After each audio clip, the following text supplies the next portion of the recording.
dura koolaalee asittan dhabee dhokadhaa jecha san deemu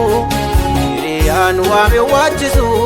dhabee gaafa lafa onaa kophaa daadhimu namoota raasuu baatullee kan keemmoo garaan jaalala adda ho'isaa kan firaa qofa qophiyoo kuma jecha namaa caala kan kenna gorsaa.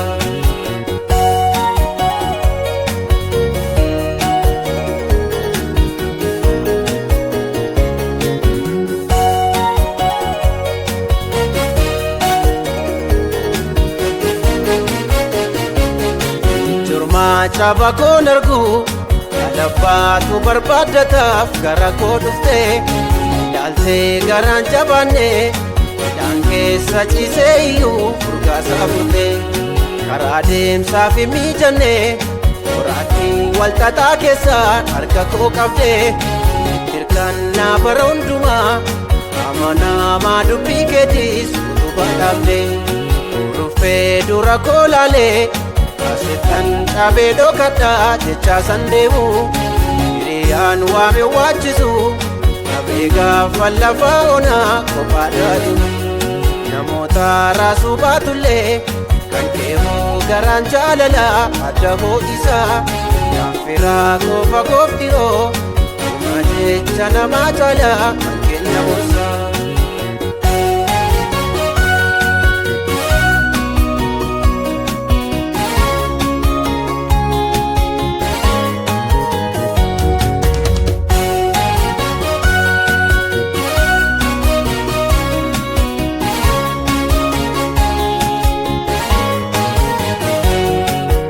Waamnaanis callisee gaarummaa lammii koon alaa nagumaachitee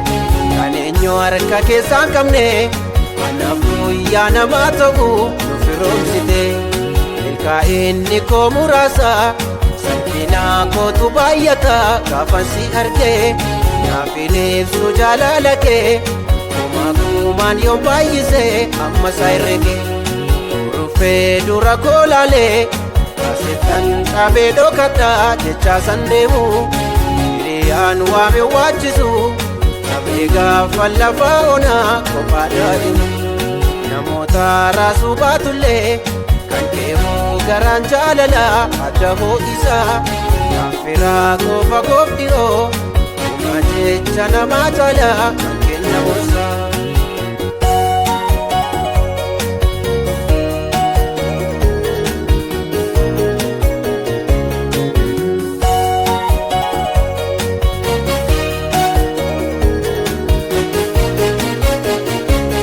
Deemsa gaa'umsaan qabnetti utuun dhiphadhu waan darbaa hojii biyya lafaa hundaan namoota gaarummaa natti mul'ifte irraa baantee mul'aa cufaa qaamni yakkamaa qoratu addunyaa kana yakkamaadhaaf garaan laafu nama cubbuudhaan faalame waamti araarfatta jaalala kee kanaaf safu. Deemsa gaa'umsaan qabnetti utuun dhiphadhu waan darbaa hojii biyya lafaa hundaan namoota gaarummaa natti mul'ifte irraa baantee mul'aa cufaa qaamni yakkamaa qoratu addunyaa kana yakkamaadhaaf garaan laafu nama cubbuudhaan faalame waamti araarfatta jaalala kee kanaaf safu. Kanaaf sinnisu gaarummaa keetu garaa na raasa gatii gaarummaa kee maalii nan baasa naafsitu beeka dantaa jalqabaa lafa wajjin kaane barruu kenna gaafata yoon si gane kanaaf sinnisu gaarummaa keetu garaa na raasa gatii gaarummaa kee maalii nan baasa naafsitu beeka dantaa jalqabaa lafa wajjin